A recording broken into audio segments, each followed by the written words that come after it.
परमात्मा पाप कर्म दंड को भी काट सकता है। अभी तक जिस भी संत व महापुरुष से मिले, उन्होंने यही बताया कि पाप कर्म फल भोगने से ही समाप्त होगा। वह प्रभु कौन है? वो जो पाप को काट देता है, काल के बंधन से छुड़वा देता है। उसका वास्तविक नाम क्या है? पूजा की विधि क्या है? ये सभी प्रश्नवाचक चिन्ह पूर्ण रूप से हटाने के लिए अवश्य सुने जगत गुरु तत्वदर्शी संत रामपाल जी महाराज के अमृत वचन, सभी पवित्र शास्त्रों के आधार पर। सत साहेब। कि मानुष जन्म दुर्लभ है, ये मिले न बारंबार। तरवर से पत्ता टूट गिरे, वो बोर न लगता डारे। कि ये मानुष शरीर जिसको पाकर तू परमात्मा भूल चुका है, ये तो ऐसा है जैसे वृक्ष से पत्ता टूट के गिर जावे, उसके उपरांत वह पुनः स्थापित नहीं होता। एक बार आपके इस परिवार से संस्कार समाप्त हो गए, आप दोबारा इसी शरीर में, इस परिवार में दोबारा नहीं आ सकते। इसलिए उस परमेश्वर की याद करो, परमात्मा को मत भूलो। परमेश्वर के भूल जाने से जीव बहुत दुखी होता है। क्या क्या बताते हैं? नर सुन रे मूड गंवारा, वाही राम भजन तत्सारा। नर सुन रे मूड गंवारा, ये राम भजन तत्सारा। अरे नादान प्राणी मनुष्य शरीर पाकर परमात्मा को भूल रहा है। केवल परमात्मा का भजन ही तेरे जीवन का सार है, ये एक निष्कर्ष है। क्या बताते हैं? राम नाम निज सारे है, राम नाम निज मूले। राम नाम सोदा करो, राम नाम ना भूले। खान पान तो को दिया, उदर बीच अनुपाने। तिस समर्थ की बंदगी, अब भूल गया शैताने। कि जिस परमेश्वर ने मां के पेट में भी तेरी परवरिश की, सारी व्यवस्था तेरी कर रखी थी, तेरे आने से पहले भी परमात्मा ने तेरे पूरे जीवन का पूर्व निर्धारित व्यवस्था करके आपको दिया हुआ सारा संस्कार है। यहां आकर के आप परमात्मा को भूलकर स्वयं सियाने बन जाते हो। अपने प्रयत्न से तुम सेठ बनना चाहते हो, और उससे ना बनने के कारण फिर लूट खसोट करते हो, मिलावट करते हो, किसी की आत्मा दुखाते हो, चोरी करते हो। ये मां पाप के भागी बन जाते हो, और संस्कार से ज्यादा आप प्राप्त नहीं कर सकते। मान लीजिए आपने कोई 2 लाख रुपए कमा भी लिए इधर उधर करके, झूठ कपट बोल के, फिर मनमाना 4 लाख का घाटा हो जाए।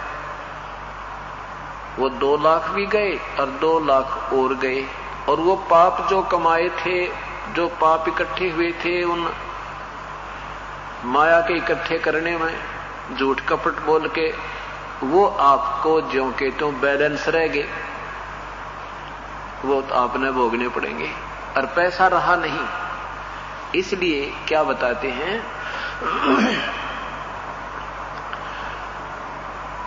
कि उस परमात्मा को याद करो। मां के पेट में भी तेरी परवरिश की, आपका पालन पोषण किया। जब बच्चा मां के पेट से बाहर आता है, उसका दांत नहीं होते, उसके साथ साथ मां के सतन में दूध बेच दिया। उससे पहले मां के सतन में दूध नहीं था। और परमात्मा कहते फिर ऐसे समर्थ को, जो तेरी पल पल में ख्यास रखे, तेरे पल पल में सुविधा प्रदान कर रहा है, आने से पहले तेरे ऊपर रहम कर रहा है, उसको तू भूल रहा है। किस समर्थ की बंदगी क्यों भूल गया शैतान? मूड गंवारा, ये राम भजन तत्सारा। राम भजन बिन बैल बनेगा, सोकर स्वान शरीरम। कौआ खर की दे धरोगे, मिटे नया तक सीरम। कीट पतंग भवंग होत है, गिद्दड़ जुम्बक जूनी। बिना भजन जड़ वृक्ष कीजिए, इस पद बिन काया सूनी। भक्ति बिना नर खर एक है, जिन हर पद नहीं जाना। पार ब्रह्म की परख नहीं रे, अब पूज मरे पाषाण। सथावर जंगम में जगदीशम, व्यापक ब्रह्म बिनानी। निरालंब न्यारा नहीं दर्शै, भुगते चारों खानी।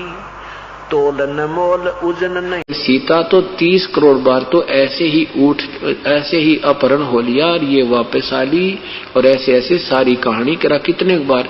ये 30 करोड़ तो राम, ये विष्णु अर्थात ये राम चक्कर काट चुके यहाँ पर। और जितनी बार भी ये प्रक्रिया हुई है, तू ऐसे ही आया है। ये हनुमान आता है एक, और वो ऐसे ये बंदर को मैंने ड्यूटी ला रखी है, और ये तुम्हारा भ्रम तोड़ता है, पर तुम मानते कति नहीं। सारी कहानी बताई कि ऐसे आते हैं और ऐसे ही ये बंदर इसमें डाल जाता है, और ले जा कोई कंगन उठा कर तो मिला लेना सीता जी के दूसरे कंगन से, न्यू का न्यू भाई, एज इट इज है यो। हनुमान जी कहने लगा, भगवान ये बात तो तेरी मैं नहीं मानू कि ब्रह्मा विष्णु महेश से कोई परम शक्ति और है, आप कहो चाहे मत कहो, पर ये जादूगरी मुझे मानना पड़ेगा कि ये सारे कंगन एक जैसे हैं। परमात्मा ने कहा कि ये ऐसे 30 करोड़ राम हो जा लिए जीत जीत कर जंग में। तो श्री हनुमान जी ने कहा कि देखो ऋषि जी, प्रत्येक बार हनुमान आता है और यहां डाल जाता है, और कंगन लेकर भी जाता होगा। हाँ, कंगन लेकर जाता है। इस घड़े में मेरी शक्ति से, ये एक शक्ति है इसमें, ये वरदान है कि ये एकदम फोटो स्टेट कर देता है इसका। इसमें जब ये कंगन गिरते ही 2 हो जाते हैं। आपको नहीं यकीन है तो एक कटोरी दे दी उठाकर कि इसको डालकर देख मटके में कटोरी डाली, 2 एक सी होगी। हनुमान जी शांत हो गए, उठा के एक कंगन को और चला गया।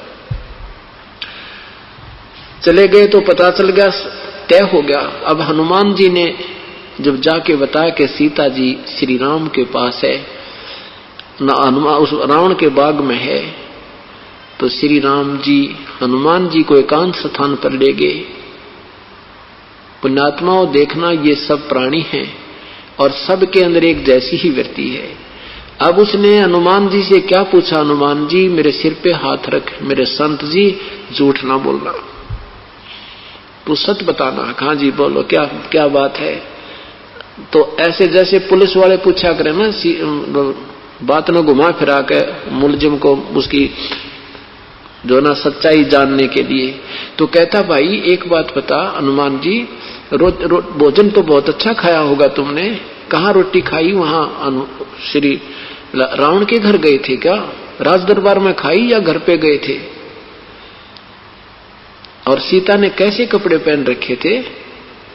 हार श्रृंगार तो किया होगा ना उसने, क्योंकि वो तो रावण तो बड़ा समृद्ध राजा है।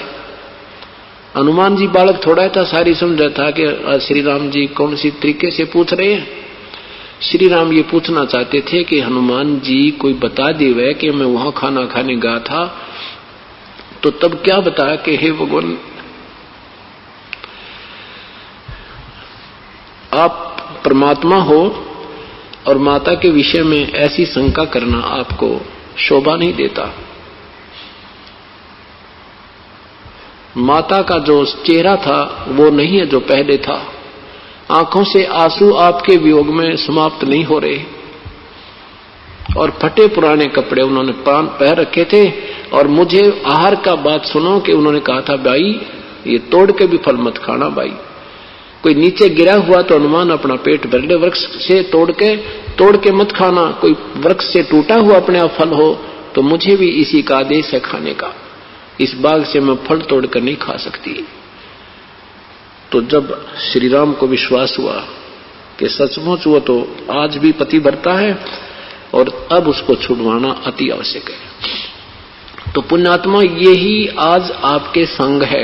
ये कथा सुनाने का उद्देश्य कोई ये नहीं था, क्योंकि परमात्मा और संत और असंत की कथा सुनाने से आत्मा में विनम्रता आती है, शिष्टाचार ग्रहण होता है, बुराइयों से दूर होना हो जाता है, उसके होने वाले अवगुणों से और हानि से हम परिचित होते हैं। साथ में परमात्मा ये बताना चाहता है कि आप भी आज इस काल रूपी रावण की कैद में हो। आज तुम्हारे अंदर वही पतिव्रता पद उस परमेश्वर की तरफ होगा और यहाँ की कोई इच्छा आपके मन में नहीं रहेगी, चाहे आपको राष्ट्रपति बनावे, चाहे स्वर्ग का मालिक बनावे, आप यहाँ कुछ नहीं चाहोगे। ऐसी तड़फ आपकी हो जाएगी, या ऐसे अलूने से रहने लग जाओगे जैसे सीता जी रहती थी। तब वो परमेश्वर आपको इस काल से छुड़वा कर ले जाएगा। जो पतिव्रता जमी पर जो जो धर है पावे, समृत झाड़ू देते हुए ना काटा लग जावे। जब हम इतनी लगन और ऐसी आस्था उस परमेश्वर में पुनः बनाएंगे, तब वो परमात्मा इस काल के गेला लड़के हमारे 100 झंझटा न मिटा के और आपको यहां से छुड़वा कर ले जाएगा। अब समय आया कि पुल कैसे बनाया जाए। जब सभी प्रार्थनाएं रावण ने फेल कर दी, सब महापुरुष, सब दूतों ने भी, राजदूतों ने जाकर अंगद जैसे महापुरुषों ने भी, जामवान जैसे ने भी प्रार्थना की, लेकिन दुर्बुद्धि रावण नहीं माना। आखिर में युद्ध करना ही निश्चित हुआ। तो अब समुद्र पर पुल बनाने की समस्या आ गई। 3 दिन तक भगवान श्री राम घुटनों पानी में खड़ा होकर सागर राज से प्रार्थना करता है और अपनी सारी व्यथा बता रहा है, लेकिन 3 दिन तक टस से मस समुद्र नहीं हुआ, कोई रास्ता, कोई जवाब नहीं मिला। तब श्री राम ने कहा कि अर्जुन निकाल मेरा अग्नि बाण, ये लातों के भूत बातों से नहीं मानते, अब इसको फूंक डालता हूं। जो ही श्री राम ने तीर उठाया, अग्नि बाण चढ़ाया प्रत्यंचा पे और उसमें से लपटें निकलने लगी। तब ब्राह्मण रूप बनाकर और बाहर आया समुद्र और करबद्ध होकर कहा, प्रभु मत फूको मुझे, इसमें ना जाने कितना संसार वसा हुआ है, और यदि तुम समुद्र को जला भी दोगे तो आप ये खंडहर बन जाएगा, बहुत बड़ा गड्ढा बन जाएगा, आपकी सेना फिर भी नहीं जा सकती। आप ऐसा काम कीजिए, सर्प भी मर जावे और लाठी भी ना टूटे। श्री रामचंद्र जी ने कहा, ऐसी कौन सी विधि है वो बता मुझे।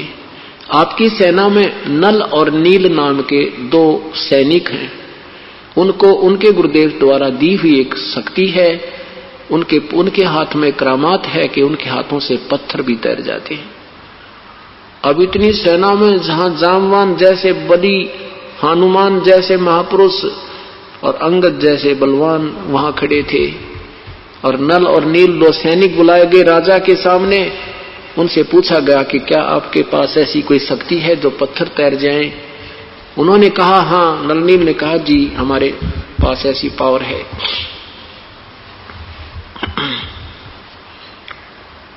तो श्री राम ने कहा कि भी अपनी ये क्रिया करके दिखाओ मुझे, एक बार मुझे एक्सपेरिमेंट करके दिखाओ ताकि मेरा मन संतुष्ट हो, मुझे विश्वास हो। अब वहां पर आज अनुमान भी फेल हो रहा है, अंगद भी फेल हो रहा है, जामवान भी फेल हो रहा है, श्री राम भी फेल हो रहा है, और इतनी महिमा इस जीव की ओए होए, ये इतना काम बिगड़ जाता हमारा इतने में।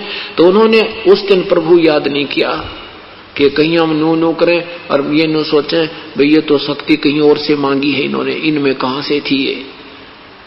ऐसी दुर्भावना इस जीव में आए बिना नहीं रहती। इन पॉइंटों से हमें सावधान रहना है। तो श्री नल और नील जी ने उसी समय पत्थर उठाए, अपनी महिमा दिखानी चाहिए, और पत्थर रखे तो दोनों के पत्थर डूब गए, तैरे नहीं। अब दूसरे पत्थर उठाकर डाले, उनको पूरा कॉन्फिडेंस था, लेकिन कहते हैं हम तो हल्दी की गांठ से ही पंसारी बन जाते हैं। अब दूसरे डाले हुए भी डूब गए। तो श्री राम जी ने ऐसे देखा उस विपर रूप में खड़े सागर की तरफ, कि जैसे कहना चाहते हो कि तू झूठ बोल रहा था, क्यों मजाक करता है मेरे साथ। इतने में समुद्र ही कहता कि नर नील, तुमने अपने गुरुदेव को याद नहीं किया, निकम्मा, आज या के कहानी बिगाड़ी। तब उनको भी अपनी गलती का एहसास हुआ, फिर अपने याद किया, हे भगवान हमें दया करो, हमारे से गलती होगी। वो परमात्मा का काल के साथ पहले वचन हुआ था, काल ने कहा था कि मेरे अंश जाएगा, समुद्र पर पुल नहीं बनेगा, उससे वो पुल बनवाना। अपने वचन को याद करके परमात्मा उधर आना ही था। देखा 2 किलोमीटर की दूरी पर देखा कि गुरुजी आ रहे हैं, वो आगे गुरुजी, वो आगे गुरुजी, सबकी दृष्टि कई सामने, कि जिन महापुरुष के आशीर्वाद से पत्थर इनके हाथ से तैर रहे थे वो स्वयं ही आगे हैं, तो कहना ही क्या। इतने में निकट आ गए। श्री राम ने प्रार्थना की, हे प्रभु, हे ऋषि जी, ऐसे ऐसे मेरे ऊपर बहुत बड़ी आपत्ति आई हुई है, मेरी पत्नी को रावण ने उठा लिया है, और आज आपके शिष्यों में वो करामात नहीं रही। मेरे दुर्भाग्य है कि आज इनकी हाथों में भी वह शक्ति नहीं रही कि पत्थर तैर जावें। तो परमेश्वर ने कहा कि अब इनके हाथ में रहेगी भी नहीं, क्योंकि इन्होंने आज मर्यादा भंग कर दी। कैसे? जैसे माता गर्भ को रखे यत्न बनाए, ठेस लगे तो छिन्न होवे, तेरी ऐसे भक्ति जावे। अब नाम ले लेना ये तो आपका सौभाग्य है, शुभ संस्कार आपको यहाँ ले आया, यहाँ तक उसका यहाँ तक लाने का काम था। अब आगे आपका कार्य है कि जैसे गुरु जी कहें वैसे ही अपनी मर्यादा में रहते हुए इसको सफल करना है। जैसे किसी बहन को बहुत ही काफी समय उपरांत गर्भ रहता है और फिर वो उस बच्चे की कितनी केयर करती है, कितनी सावधान करती है कि कहीं ऊंचे नीचे में पैर ना रखा जा, मेरा बालक खराब हो जा, कहीं जो है रात को करवट लेती है तो भी भयभीत रहती है कि कहीं मेरे बच्चे पर दाब ना आ जा, मेरा लाल खराब हो जाए। तो कहते हैं ऐसे तुमने सावधान रहना चाहिए, गुरुदेव के आदेश की उल्लंघना ना चाहिए, मन में मान बढ़ाई नहीं आनी चाहिए, तब तुम्हारा ये भक्ति रूपी लाल सफल होगा, नहीं तो ऐसे बर्बाद हो जाएगा। ये हमें एक उदाहरण दिया मालिक ने। तब श्री राम ने कहा, हे प्रभु, जब आप अपने बच्चों को आशीर्वाद दे सकते हो, मेरे पर मेहर करो, बहुत आपत्ति है मेरे पे। तब परमेश्वर ने कहा, ठीक है, अब मैंने ये पहाड़ है सामने का, उस पहाड़ के चारों तरफ एक लाइन ऐसे डंडी से अपनी छोटी सी लाइन लगा दी, एक रेखा खींच दी चारों तरफ के, और कहा इसके बीच बीच के ये पत्थर उठा लो, ये सारे तैर जाएंगे। आप कहते हैं ना दूध का जला हुआ लस्सी कोई फूकता है, हनुमान जी से कह ले, हनुमान उठा के एक पत्थर, हनुमान जी डाया पूरा पहाड़ उठा गए इतना बड़ा, और पटक दिया, वो टुकड़े टुकड़े हो गया। और फिर रख के देखा तो न्यो के न्यो तैर रही हैं। और नल नील शिल्पकार भी थे, उन्होंने कहा जी हमें एक सेवा तो दे दो, हम शिल्पकार हैं, इनको तोड़ फोड़ के एक दूसरे में फंसा कर सेट कर देंगे, अक्सर बेटा कर लो या सेवा तो करो। तो कहते हैं फिर वो समुद्र पर पुल बना। रे नल नील यतन कर हार, तब सतगुरु से करी पुकार। रे नल नील यतन कर हार, तब सतगुरु से करी पुकार। जा सतरे खाल की अपार, सिंधु पर सिला तिराने वाले। जा सतरे खाल की अपार, सिंधु पे सिला तिराने वाले। धन धन सतगुरु सत कबीर, भक्त की पीड़ मिटाने वाले। धन धन सतगुरु सत कबीर, भक्त की पीड़ मिटाने वाले।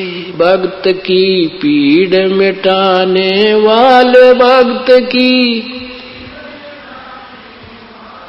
धन धन सतगुरु सत कबीर, भक्त की पीड़ मिटाने वाले। रहे नल नील यतन कर हार, तब सतगुरु से करी पुकार। और आपने जा सत रेखा लिखी अपार, चारों तरफ से वो खींच दी लाइन, सिंधु पर सिला तैराने वाले। अब देखो पुण्यात्माओं, ये तत्व ज्ञान है। ये स्पेयर पार्ट पहले ही अपने दुकान में रखे थे, अपने सदग्रंथों में कथाएं थी। इंजीनियर ही उनको जोड़ तोड़ कर गाड़ी बनाता है जो काम आती है, तो उसको तत्वदर्शी संत कहते हैं, वो वास्तविक ज्ञानी होता है। ये दास को ऊपर मेहर की परमात्मा ने बुद्धि दी, उस परमेश्वर की बुद्धि से ये दास आपको इस सदग्रंथों का सार निकालकर आपके समक्ष रख रहा है। कि पहले कोई तो कहता था श्री राम ने पुल बना दिया, जब फिर कहते थे श्री राम जी 3 दिन याचना करते रहे, वो समुद्र ने रास्ता नहीं दिया। अगर समर्थ भगवान होते तो क्या जरूरत थी याचना करने की, और चल उतार ले जाते सारी सेना को। कोई कहता था कि हनुमान जी ने राम का नाम लिख दिया इसलिए पत्थर तिर गए, यानी कोई निर्णायक ज्ञान नहीं था। हनुमान जी क्या करते थे, एक नियम है ये कि पहले राम तो श्री रामचंद्र के बाद राम मानने के यही राम होगा, नहीं, इससे पहले भी राम नाम प्रचलित था। इनका तो जन्म भी नहीं हुआ था। सतयुग में भी महर्षि वाल्मीकि जी भी मतलब ओम नाम जपते थे, लेकिन बोलते थे राम कहते थे। जैसे कहते हैं राम राम जप ले, राम राम भाई, राम का नाम ही श्रेयकर होता है। तो उस समय से राम का नाम प्रचलित है। जैसे हम कहते हैं ना भाई सतनाम, जैसे सत साहेब कहने का तात्पर्य यह है कि परमात्मा ही वास सत्य है, बाकी ये झूठा संसार है, और अपना नाम जपते रहना। सत्य साहेब कहें तो ये मन में विचार आना चाहिए कि ये क्या संकेत कर रहा है कि नाम जपते रहियो, गप्पे मत मारते रहना के नाम को। ऐसे ही ऋषिजन ओम नाम देते थे। महर्षि वाल्मीकि जी भी ओम नाम जाप करते थे, और इस काल ने कहा कि मेरा जाप तो बोल बोल कर सुमन करना होता है। तो ये ओम ओम ओम ओम ओम ओम ओम ओम ओम, और बोलने वाला तो ठीक बोल रहा होता, सामने वाले को ऐसा लगता जैसे ये मैं वो कर रहा है। तो ऐसे ऋषि जी जब जाप कर रहे थे बैठ के, आम दूसरे भगत कहा करते थे कि ये उल्टा जाप जपे, देखो इसने क्या लाभ होगा, मैं वो कर रहा है। तो कहते हैं उल्टा नाम जपया जग जाना, वाल्मीकि भय ब्रह्म समाना। राम राम नहीं जपया, क्योंकि सारा तत्व ज्ञान की कमी के कारण हमने उल्टी बात पकड़ रखी है। अब अन्य संत राम राम ही जाप देने लगे बिना ज्ञान के। ऐसे ही अब कुछ कबीरपंथी सतसाहिब नाम देते हैं, सतसाहिब कर ले बस बेड़ा पार हो जाएगा। कई सतनाम जप ले, सतनाम कोई जाप नहीं है। सतनाम तो सच्चे नाम की तरफ संकेत है जो 2 मंत्र का होता है। तो यह कहानी भाई घनी बिगड़गी। दास एक बताने वाला, इसने बिगाड़ने वाले घने। देखो कब कृपा होगी प्रभु की, कब जागेगी उनके बच्चे, कब समझेंगे इस वास्तविकता को। फिर देखना इन संतों का लांडा लगेगा, ढूंढे भी नहीं पाओगे कहाँ गई सारे हुआ बाई मांडे। इनकी किताबों को चौराहे पर घेर कर फूकिया करेंगे, ऐसे ही बता देता हूँ। जब ज्ञान हो जाएगा कि किसी को और का हाथ ना लग जाए, औरों को भी डुबो देंगे इनके नकली ज्ञान। तो फिर क्या होता है, हनुमान जी क्या करते थे, वो ओम नाम जपते थे और एक दूसरे को बोलते थे भाई राम राम के पत्थर भी ढोना और मंत्र मत छोड़ देना। नाम उठत नाम बैठत नाम सोवत जागवे, नाम खाते नाम पीते नाम से ती लागवे। और गीता जी के 8वें अध्याय के 7वें श्लोक में कहा कि अर्जुन तू मेरा नाम भी जप और युद्ध भी कर। ऐसे ही वेदों में लिखा है कि नाम, यजुर्वेद अध्याय नंबर 40 के मंत्र नंबर 15 में कहा कि ओम करतु समर कलवे समर कर तुम समर। ओम का नाम काम करते करते सिमरन करो और चलते अपना मनुष्य जीवन का मुख्य उद्देश्य जानकर सिमरन करो और कसक के साथ करो। तो वो क्या सीधे नहीं कहते थे ओम ओम जप ले, न्यू कहने थे, फिर उसका आदेश हो गया जो बोल कह रहा है और वो अधिकारी है नहीं, तो दोनों दोषी हो जाते हैं, उसकी वो आदेश देने वाला भी और स्वीकार करने वाला भी। इसलिए संतों ने एक सांकेतिक शब्द कोड वर्ड बनाया कि ऐसे बोलना तुम राम राम भाई। अब याद है ना गुरु जी का दिया मंत्र, कहीं भूल तो नहीं गा तू। अब फिर दूसरा कहेगा राम राम। अगर वो भूल गया होगा तो शुरू कर देगा संसारिक विचारों में, तो कुछ देर तो करेगा याद, भाई घंटा 10-20 मिनट तो करेगा। आगे फिर कोई और मिल जाएगा, वो भी बोलेगा भाई राम राम, उपदेशी को बोलेगा ओहो हाँ राम राम, फिर भूल पड़ जाएगी तो फिर याद दिलाई जाती। ऐसे इस काल के इस लोक में जाप की याद बनाए रखने के लिए ये नाम राम राम कोड वर्ड बनाया था। तो हनुमान जी क्या करते थे, वहां से काफी दूर पड़े था, वो 2-3 किलोमीटर की दूरी पर वो पहाड़ था, उस समुद्र से काफी दूर था।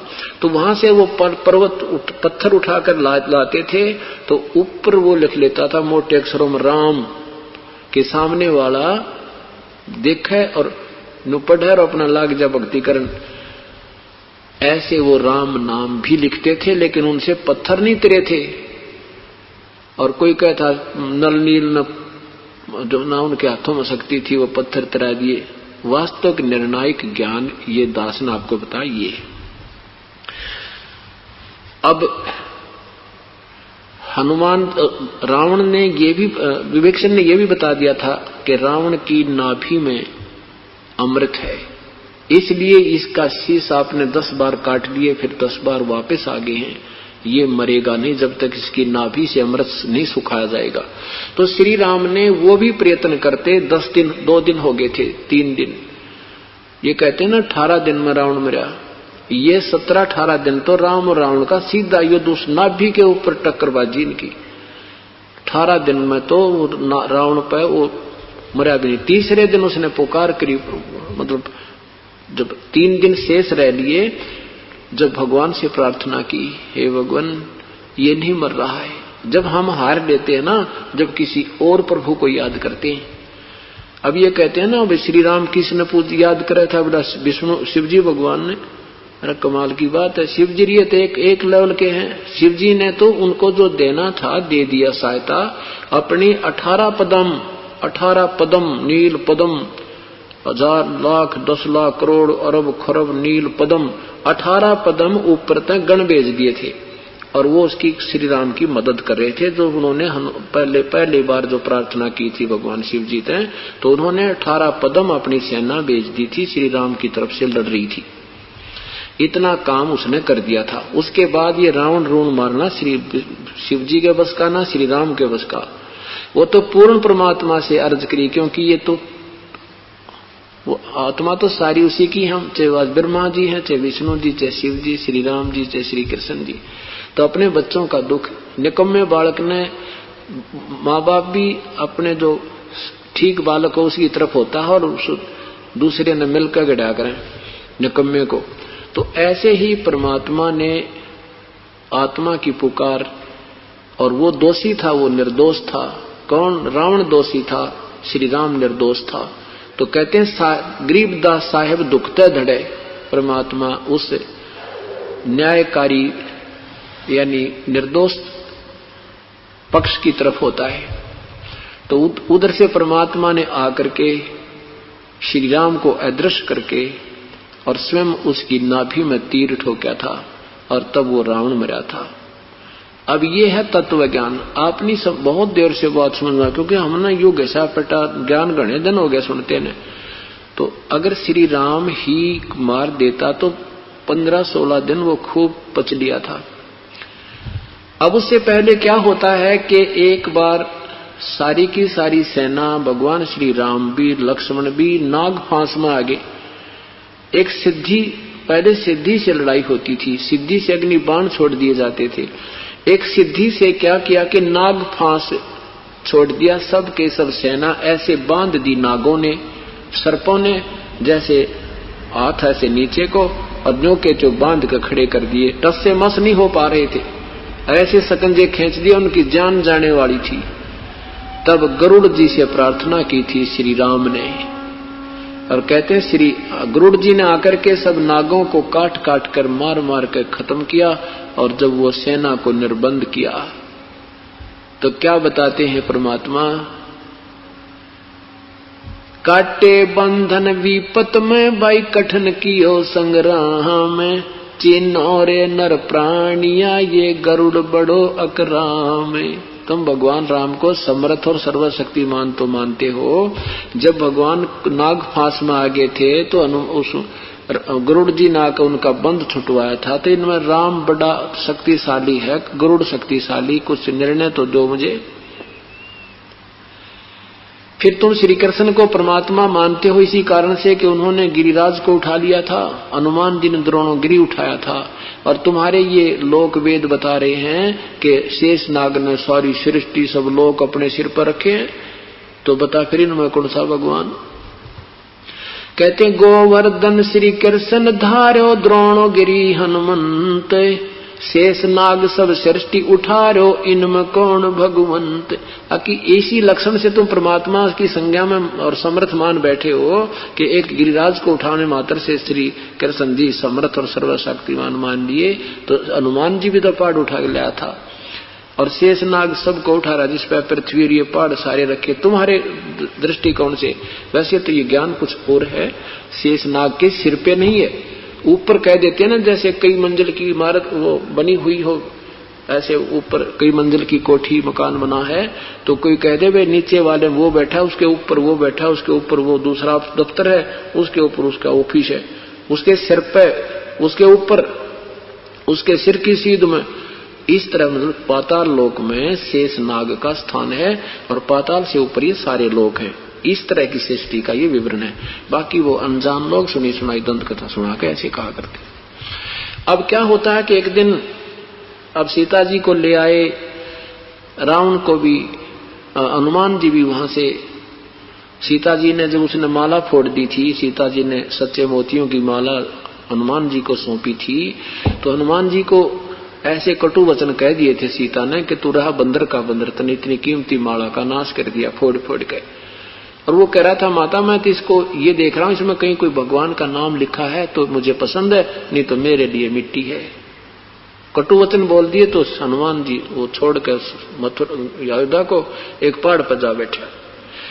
अब परमात्मा वही मुनिंद्र ऋषि हनुमान जी से मिले आके, हनुमान जी से कहा कि मुझे पहचाना बजरंगी तूने? कहाँ देखे, लगता देखे तो हो आप मुझे कि मैं वही ऋषि हूं जो आप वहां कंगन का जिक्र सुनाया। कहा महर्षि जी कैसे आना हो गया आपका? कि मैं आपसे फिर प्रार्थना करने आया हूं कि ये भगवान नहीं है और पूर्ण परमात्मा कोई और है बेटा, आप मेरे बच्चे हो। ऐसे ऐसे पूरी काफी कथा सुनाई। हनुमान जी भी छींक लिया था सिर्फ उसने जीवंत, और वहां कितनी मदद की, श्री राम के लड्डू मिले, सीता ने सुना दिए 2 वचन। अब वो भी संसार से हार चुका था, इसलिए सुन रहा था ना, तो इतना बली था वो, किसी की बात श्री राम के विरुद्ध नहीं सुन सकता था। और फिर श्री राम ने सीता जी को भी निकाल दिया था। ये भी आम व्यक्ति, आज तो से हम कुछ भी कहें, पर उस समय की जनता इसको नहीं स्वीकार कर रही थी कि यह नादानी की हमारे राजा ने एक गर्भवती पत्नी को और एक व्यक्ति के कहन मात्र से निकाल दिया, जबकि अग्नि परीक्षा लेकर के श्री राम सीता को लाए थे, आग में बैठा दी थी कि लोग मुझे क्या कहेंगे, अगर तू जल गई तो तेरा टंटा कट जाएगा, तो उल्टा है, और बच गई अग्नि में तो मैं तुझे ले चलूंगा, तू निर्दोष है। तो वो भी परीक्षा में, अग्नि परीक्षा में भी सीता सफल होगी थी, जली नहीं थी। और फिर भी एक धोबी के कहने से श्री राम ने उसको निकाल दिया कि मैं ऐसा नहीं हूं कि अपनी पत्नी को पीट रहा था धोबी। वो 2 दिन घर से निकल गई थी झगड़े के कारण, कि मैं वो दशरथ का बेटा राम नहीं हूं, अपनी पत्नी को रावण के पास 12 वर्ष तक उसके बाग में रही और फिर अपना लिया, इस बात पर अपनी पत्नी को निकाल दिया। थोड़ा सा विचार करो पुण्यात्माओं, ये के ज्ञान सुना करते हैं। ये ना राम का दोष ना सीता का दोष, ये तो काल के हाथ में रिमोट था, उसी ने ये सब जो कुछ उनका पूरा निर्धारित था, इतना ही कष्ट ये फिल्माइज करवानी थी। और इसने हम पढ़ कर नादान उनके ऊपर आसक्त हुए रहेंगे और ये नरक में जाते रहेंगे और भगवान के विषय में सुने नहीं। इतना सा काम काल ने करवाना था और इनके संस्कार पूर्व निर्धारित कर दिए थे, नहीं तो ये कोई निर्णय हुआ। एक गर्भवती पत्नी को कोई निकाल के देखो अपनी को, वैसे निकाल दो अपनी पत्नी को घर से, कोई बात समझदारी का लक्षण है ये।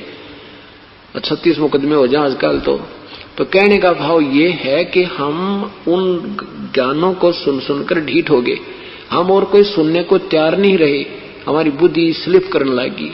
लेकिन अब यह सेट होगी और रेग मार लग रहा है, पुराना रंग उतरेगा, नया पेंट उतना ही चढ़ जाएगा, ये फिर नहीं उतरेगा। हनुमान जी कहने लगे महात्मा जी आपकी बात मैं जब मानूं मुझे कुछ दृष्टांत होए, परमात्मा ने कहा कि मैं तुझे यहीं बैठा अपना शक्ति से दिखाता हूं। परमात्मा ने वहीं बैठे और आकाश में उड़ गए और अपनी तरफ से दिव्य दृष्टि दे दी बजरंगबली को, और यहाँ बैठा वो ऐसे देख रहा है और देख रहा है परमात्मा सब लोगों को पार करते हुए और अपने मूल स्थान पर जाकर विराजमान हो जाते हैं। और वहां करोड़ों ये रामचंद्र जैसे शक्तियां हाथ जोड़े करबद्ध हुई खड़ी है। तब हनुमान जी का समझ में आई, भाई ये तो प्रबल शक्ति है। कहने लगे भगवान एक बार नीचे आ जाओ, क्योंकि आत्मा परमात्मा को चाहने वाली थी बजरंगबली, और चरणों में गिर गए। कहने लगे हे परमात्मा मुझे क्षमा कर दो, मैंने आपके साथ अभद्र व्यवहार किया। प्रभु ने कहा कोई बात नहीं पवन पुत्र, तेरा दोष नहीं, ये तो सबका उल्टी पट्टी बंधी हुई है, सभी को ऐसे ही उल्टा ज्ञान दृढ़ हो चुका है। हनुमान जी पहले कह रहे थे परमात्मा से विचार विमर्श करते हुए, वाद विवाद करते हुए, कहने लगा मैं ऐसे मारूं था गधा और 10-10 राक्षस मर जाते थे, और श्री राम की कृपा से मैं ऐसा कर रहा था। परमात्मा कहने लगे ठीक है, आप महान आत्मा हो, और महान आत्मा ये दूसरे को ही क्रेडिट देती है, लेकिन ये साधु लक्षण नहीं अनुमाना। एक दूसरे को मारना कूटना है, ये कोई साधु के लक्षण होते हैं? और तू डींग मारा इस बात की मैं ये कर देता, ये साधु नहीं करते ऐसा काम, ये भी तुझे पाप लगेगा। चलो कहने का भाव ये है कि सारी बात समझ में आ गई। हनुमान जी ने कबीर परमात्मा अर्थात मुनिंदर जी से उपदेश लिया, और तब इस बजरंगबली का कल्याण हुआ। बोलो सतगुरुदेव की जय।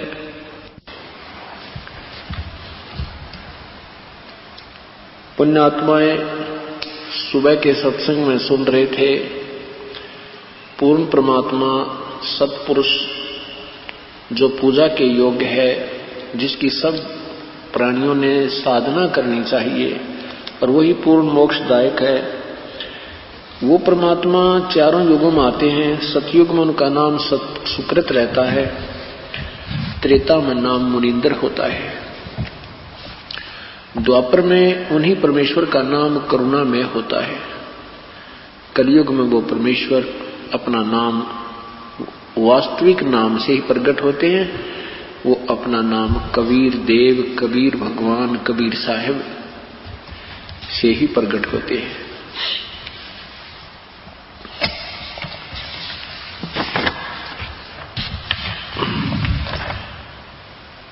उस परमेश्वर के सिमरण के लिए ही सभी सदग्रंथों ने संकेत किया है। जप ले अलख बिनानी संतो, जप ले अलख बिनानी, जप लो अलख बिनानी संतो, जप लो अलख बिनानी। अलख बिनानी वो सबकी पहुंच से दूर जो परमात्मा है, जिसको कोई नहीं देख पाता, उसकी रजा के बिना, उसके द्वारा बताएगी साधना से ही परमात्मा उसको अपने सतलोक ले जाता है। उसके विषय में बता रहे हैं।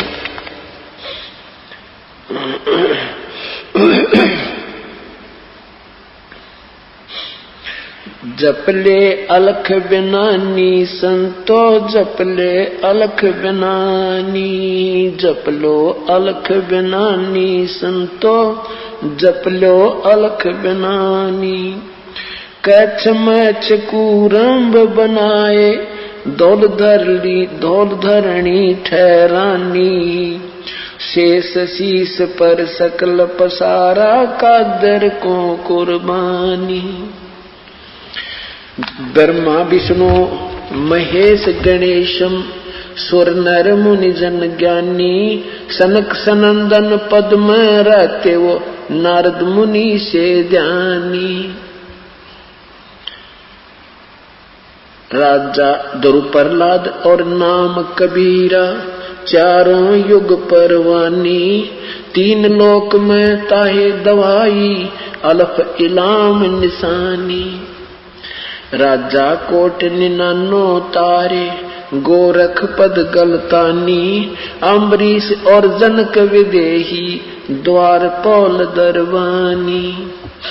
मारकंड रूमी ऋषिरांगे वाल्मीकि सुल्तानी, अरब रामायण आन सुनाया वहां थक गए पवन और पानी। सथावर जंगम ताही रटत हैं ये गाँव है चारों खानी, 18 बार पर्वत बनमाला घट घट पूर्ण ब्रह्म समानी। सकल मनोरथ पूर्ण साहेब कबीरा समर्थ दानी, गरीबदास ताही को सेवो लीला बिरद बखानी। जप लो अलख बिनानी संतो जप ले अलख बिनानी। उस पूर्ण परमात्मा को, सर्वशक्तिमान प्रभु को जप लो, उसका नाम जाप करो। उसी परमेश्वर ने ये सब कच्छ मच्छ और कूर्म धरती आदि सभी पृथ्वी आदि की रचना की है। और ये शेष नाग के पाताल लोक से ऊपर जितने भी इस ब्रह्मांड में आप लोग देखते हो, क्योंकि यहाँ के प्राणियों को एक ब्रह्मांड का भी पूर्ण ज्ञान नहीं है, इसलिए कहते हैं ये जो सारी रचनाएं की हैं उस परमेश्वर ने की हैं, और उसका नाम कबीर समर्थ दानी, वो सबका दाता कबीर परमेश्वर है।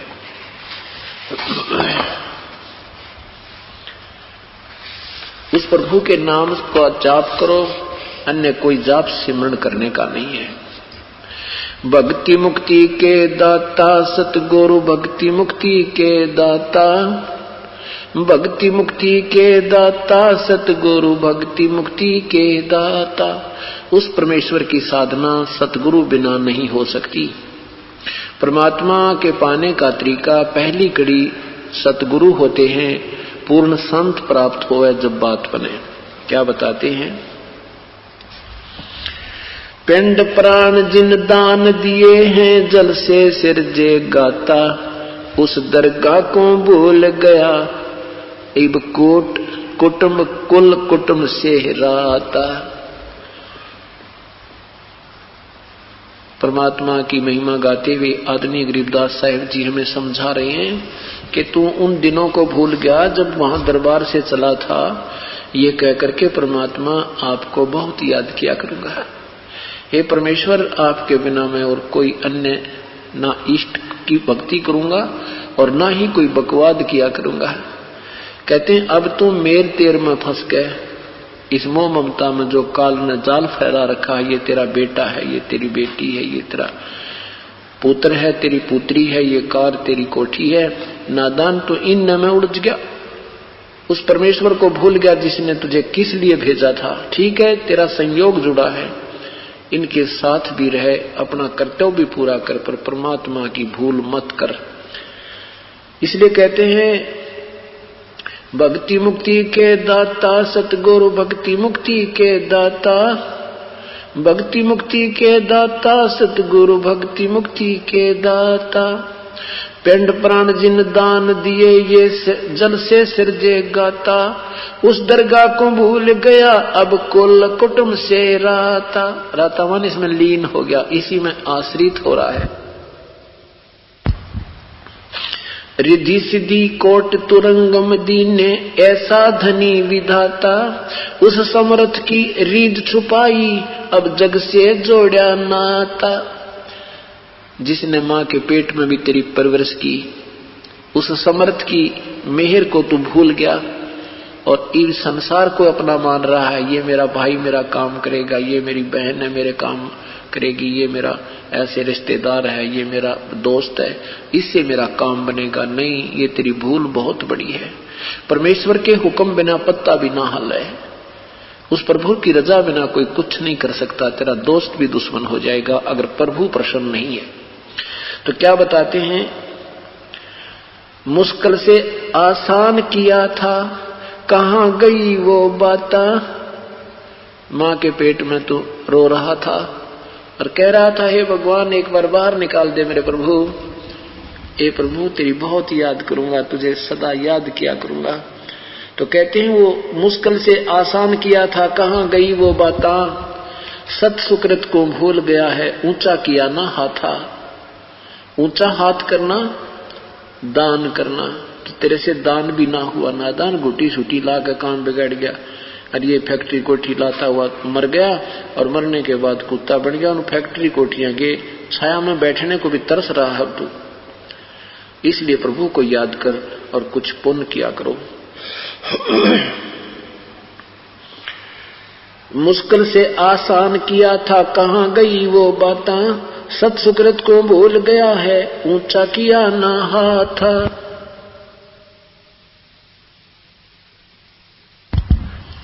सत सुकृत मीन शुभ कर्म को भूल गया, अच्छे कर्मों को भूल गया, दुष्कर्मों में जोर दे रखा है। ऊंचा किया ना हाथा, ऊंचा हाथ करना यानी दान करना। ब्रह्म मुहूर्त सूरत नगरी, सुन सरोवर नाता, या परबी का पार नहीं रे, सकल कर्म कट जाता। ब्रह्म मुहूर्त और सूरत नगरी, सुन सरोवर नाता। तुम जैसे यहाँ कुंभ पर्व के अंदर स्नान करने जाते हो, इससे कोई लाभ तुम्हें नहीं होगा। ये सुरत है, अपने जो वास्तविक नाम के ऊपर जाप करो और उस परमात्मा के नाम पर अपनी सुरती लगा कर रखो। इस सुरत सरोवर में इस या तेरी ब्रह्म मुहूर्त है, नाम के ऊपर हरदम ध्यान रखना, अपनी सुरत नृत्य को लगा के रखना। ब्रह्म मुहूर्त सूरत नगरी, फिर सुन सरोवर नहाता। सतलोक में जहां आपने जाना है वो टारगेटेड पॉइंट तेरा रहे, वो उद्देशित लक्ष्य आपका वो स्थान बना रहे। कहते ये है वो नान तेरा सही। सूरत नृत्य मन पवन बंद कर। कहते या पर भी का पार नहीं रे, सकल कर्म कट जाता। ऐसे जो सतनाम तुझे मिला है और इस नाम के जाप पर तू विधिवत कर रहा है, उस नाम के जाप के ऊपर अपना ध्यान, वो सुरती लगाकर ध्यान लगाकर इसको करता है, इस पर भी का पार नहीं, ये वास्तविक पर भी है। और ये इस नाम की पर भी तो दिन रात ना ले। इस नाम की पर भी को किसी समय ये तैयार रहती है, इसका कोई समय निर्धारित करने की आवश्यकता नहीं। इस नाम की पर भी तो रोज ना ले, इससे काम बनेगा। इन तीर्थों के तालाबों में जाने से जीव कल्याण नहीं है।